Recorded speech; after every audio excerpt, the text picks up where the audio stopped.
Imainaya Unasca Yachakukuna. Bienvenidos a un nuevo video con Tata Yachachi. En esta oportunidad aprenderemos sobre lo que se produce en nuestras comunidades rurales. Para esto aprenderemos a manejar el sufijo sha, que es el sufijo que se utiliza para tiempo presente. Después de esto aprenderemos sobre los diferentes productos que se producen en las áreas rurales para luego sacar al mercado de las ciudades. Luego también aprenderemos sobre los diferentes fenómenos naturales, como ser el viento, la lluvia, el granizo, que les invito a que puedan ver el video y sigan aprendiendo un poco más acerca de este bello idioma.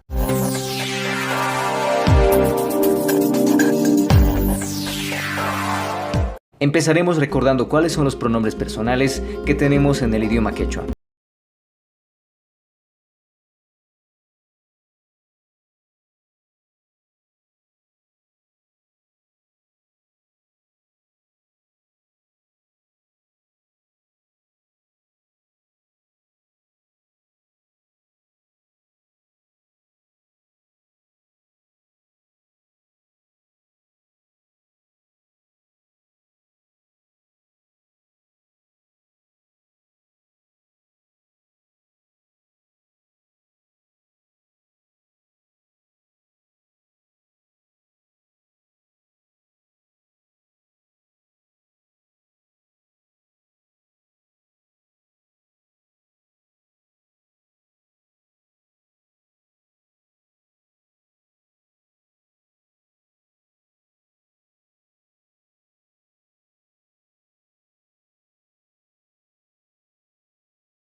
En tiempo presente, maiman, a donde, ri, tomamos la raíz del verbo, agregamos el sufijo sha, que hace referencia al tiempo presente, y seguidamente del pronombre personal al que corresponde, que en este caso sería la segunda persona. En respuesta a la pregunta decimos, estoy yendo a la chacra, en quechua, chajraman rishani. En esta parte nos encontramos con el sufijo man, que significa a, o, hacia. Ri, mantenemos la raíz del verbo y seguidamente agregamos el sufijo sha, pero en este caso cambiamos por el sufijo de la primera persona de los pronombres personales.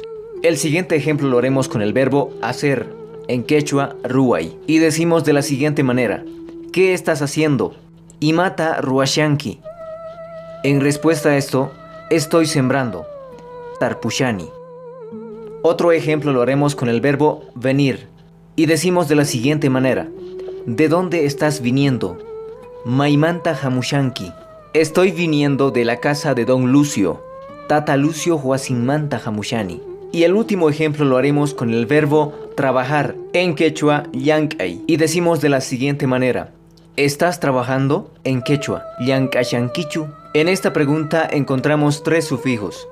La primera, que hace referencia al tiempo presente; la segunda, el sufijo de la segunda persona de los pronombres personales; y la tercera, el sufijo chu, que se utiliza para preguntar. A esta pregunta tenemos dos formas de responder. La primera, ari, yankashani, sí, estoy trabajando. La segunda, mana yankashanichu, no estoy trabajando.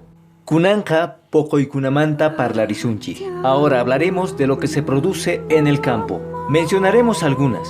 Entre las más conocidas son la papa, que en quechua también sería papa; maíz, en quechua sara; haba, en quechua jawas. Luego también tenemos al ají, en quechua uchu; y entre las frutas tenemos al durazno, en quechua rurazno; y la uva, en quechua uvas. Seguidamente aprenderemos los siguientes adjetivos calificativos: miski, rico o dulce; karku, agrio; jaya, picante; laca, sin sabor; ismusca, podrido; huiraya, grasoso; chagua, crudo. Ahora realizaremos algunas oraciones utilizando los adjetivos calificativos y los productos. Y decimos de la siguiente manera: Albertinaca jaya uchuan waikushan. Albertina está cocinando con ají picante. Kairurasnoka ismusca kashan. Este durazno está podrido. Kaijahuasca lak akashan. Esta haba está sin sabor. Miski chocolateta mikushani. Estoy comiendo dulce chocolate.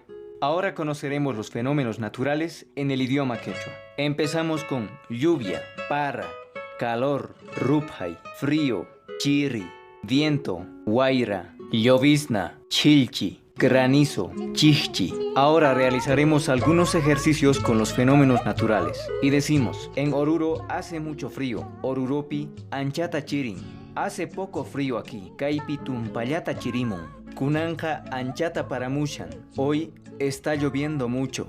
De la misma manera podemos decir, Kunanja anchata rupamushan. Hoy está haciendo mucha calor. Kunanja anchata chirimushan. Hoy está haciendo mucho frío. Kunanja anchata guairamushan. Hoy está haciendo mucho viento. Kunanja anchata chilchimushan. Hoy está lloviznando mucho.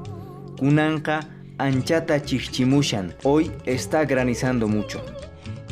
De acuerdo a lo que hemos aprendido, intenta realizar los siguientes ejercicios.